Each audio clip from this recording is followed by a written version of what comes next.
আসসালামু আলাইকুম প্রিয় দর্শক। আমাদের বাংলাদেশটা আসলে ধর্মীয় শান্তি ও সম্প্রীতির দেশ বাংলাদেশ। সকলেই এটা জানেন।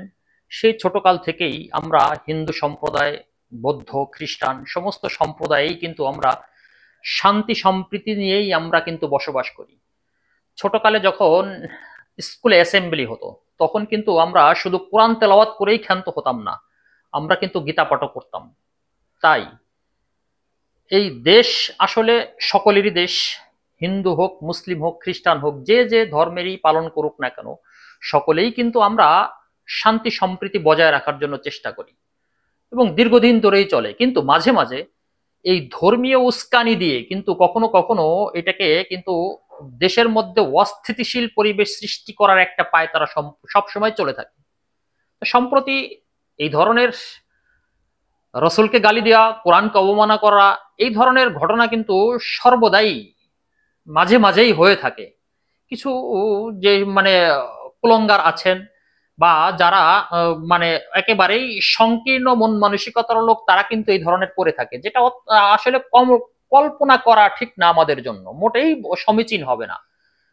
তেমনি সম্প্রতি যেটা ঘটে গেল, নর্থ সাউথ ইউনিভার্সিটির একটি ছেলে অপূর্ব পাল, সে আমাদের কোরআনকে অবমাননা করেছে, যেটা আমরা অত্যন্ত দুঃখ পেয়েছি। আর এর পূর্বেই কিন্তু দুর্গাপূজাও কিন্তু উৎসব হয়ে গেল। এই দুর্গাপূজার মধ্যে কিন্তু যেহেতু আমাদের পার্শ্ববর্তী দেশ, হিন্দু সম্প্রদায়ের সবচাইতে বড় দেশ, হ্যাঁ, ইন্ডিয়া আছে, তারা যেন কোনো অবস্থাতেই এখানে হিন্দু সম্প্রদায়ের প্রতি কোনো রকম অবিচার অনাচার কোনো কিছুই না হয়, সেজন্য কিন্তু আমাদের দেশের রাজনীতিকবিদরা সর্বদাই সচেষ্ট থাকেন। কখনোই তারা চায় না যে হিন্দু সম্প্রদায় তাদের এই সম্পর্ক তাদের সাথে আমাদের বিনষ্ট হোক, তাদের ধর্মীয় উৎসবগুলো যেন কখনোই যেন বিনষ্ট না হয়। সে সময় সবসময় কিন্তু সর্বদাই রাজনৈতিক নেতারা চেয়ে থাকে। তেমনি এইবার কিন্তু দুর্গা পূজার মধ্যে যতটুকু না হিন্দুরা তাদের উৎসব পালন করেছে, আমাদের দেশের রাজনৈতিক নেতারা কিন্তু তার চেয়ে কম করেনি এবং বিভিন্ন পূজা মণ্ডপে গিয়ে তারা শুভেচ্ছা জানিয়েছে এবং বিভিন্ন সম্প্রীতির জন্য, তাদেরকে মনোরঞ্জন করার জন্য, মন জয় করার জন্য যত কিছু করা দরকার সবকিছুই করেছে। এমন তো বলেইছেন যে পূজা আর রোজা একই জিনিস, একই সূত্রে গাথা। হ্যাঁ, কিন্তু যদিও এই ধরনের কথা বলাটা ইসলামী একটি দলের সংগঠনের নেতারা বলেছেন, মোটেও সমীচীন নয়।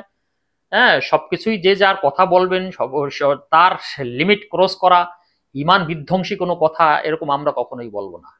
এখন যেটা আপনাদের সামনে বলতে চাচ্ছি সেটা হলো সেই অপূর্ব পালকে কেন্দ্র করে, যেটা আমাদের পাশেই নর্থ সাউথ ইউনিভার্সিটি। এই ইউনিভার্সিটির মধ্যে আসলে অনেক ভালো ছেলেও লেখাপড়া করে, হ্যাঁ, আর নাস্তিক দুই দুই চারটা কুলঙ্গার থাকবে, এটাই স্বাভাবিক। কিন্তু এই সম্ভবত এই ধরনের পূজা উৎসবটা এবার আনন্দ ঘন মুহূর্ত এবং কোনো ঝামেলা ছাড়াই হয়ে গিয়েছিল। তারপরে এই এই একটি ঘটনাকে কেন্দ্র করে কিন্তু এখন রাজনীতির বা ধর্মীয় সম্প্রীতির যে বিষয়টা, সেটা কিন্তু আসলে এখন সবার মুখে মুখে এই কুলঙ্গারকে কেন্দ্র করেই। যাক, তার উপযুক্ত শাস্তি চাই। সে কোন মন মানসিকতায় করেছে না করেছে এটা আমরা বলবো না, হয়তোবা তার উপযুক্ত শাস্তি দেওয়াটাই আসলে শ্রেয়, সরকারও সেটা দিবেন। কিন্তু এই ধরনের সম্প্রীতির মানে বজায় রাখার জন্য যেমন আমাদের দেশের সমস্ত মানুষের, জনগণ মুসলিম অমুসলিম সবার কি কিন্তু এটা উচিত, এটাকে বজায় রাখার জন্য। শুধুমাত্র একতরফা ভাবে আমাদের মুসলিম নেতারা বা মুসলিমরাই করে যাবে এমনটি কিন্তু নয়। উচিত কিন্তু সকলেরই এটা সহাবস্থান করার জন্য, সকলেরই এই শান্তি বজায় রাখার জন্য কার্যকলাপে সবকিছুই করা দরকার। কিন্তু এবার যেটা দেখলাম সেটা হলো যে পূজা উৎসবের পরে যে কোরআনকে অবমাননা করা হলো একটি হিন্দু ছেলের দ্বারা, তেমনি ভাবে যেটা আমাদের পূজা মণ্ডপে, যেটা আমাদের উদ্বেগের কারণ হয়ে দাঁড়িয়েছে, যে পূজা মণ্ডপের মধ্যে যে অসুর, যিনি সমস্ত অনিষ্টকে বিনষ্ট, অনিষ্টকে যিনি উস্কে দেয়, সেই অসুর, হ্যাঁ, সেই অসুরের যাকে নির্বাচন করা হয়েছে বা অসুর যিনি থাকেন, এক এক সময় এক একজনকে করা হয়। এবার সেই অসুরের মুখে প্রায় 753টি অসুরের মুখে দাড়ি, যেটা অন্য অন্য বছর দেখা যায়নি। কিন্তু কেন ভাই, এই ধরনের অসুরের মুখে দাড়ি দিয়ে আপনি কি বোঝাতে চাচ্ছেন? যে আপনারা এই দাড়িওয়ালারাই কিন্তু অসুর হয়, এই এই জিনিসটা কিন্তু মোটেও সমীচীন বা ভালো হয়নি বলে আমি মনে করি। তেমনি ভাবে পার্শ্ববর্তী দেশ ইন্ডিয়ার মধ্যেও যেটা দেখলাম সেটা হলো যে ইন্ডিয়া কলকাতার মধ্যে আমাদের ধর্মীয় প্রধান উপদেষ্টা যিনি ডক্টর মোহাম্মদ ইউনুস, তাকেও কিন্তু অসুর রূপে কয়েকটা পূজা মণ্ডপে আখ্যায়িত করা হয়েছে, যেটা আপনারা কিন্তু মোটেও ঠিক করেছেন বলে আমরা মনে করি না। কারণ এইটাই হলো ধর্মীয় উস্কানি। এই ধর্মীয় উস্কানি থেকে আপনারাও ফিরে আসুন, আমরাও আপনাদের কোনো ধর্মীয় উস্কানি দেব না, এবং আমরা সম্প্রীতির সাথে সুন্দরভাবে দেশে সহাবস্থান করতে পারি সেই প্রত্যাশা কিন্তু সর্বদাই করি, এবং এটা করা দরকার।